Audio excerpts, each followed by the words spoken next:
Hi, Joe Reevy here. Talking today about how much people save by using LegalRSS instead of creating content in-house. We are producing something around 35 content items every week. We are updating content every day.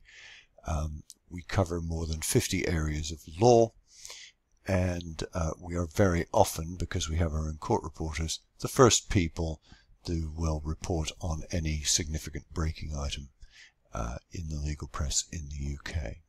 So you can be first, and you can also do it extremely cheaply. So imagine, for the sake of argument, that your average blog takes you an hour and a half to do, and you're doing 20 a month. That would be fairly typical for a medium-sized firm.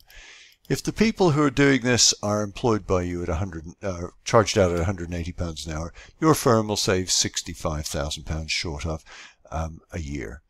Okay, so you say, well, actually, we're using people in-house who are a tenner an hour. You're still going to save £3,500.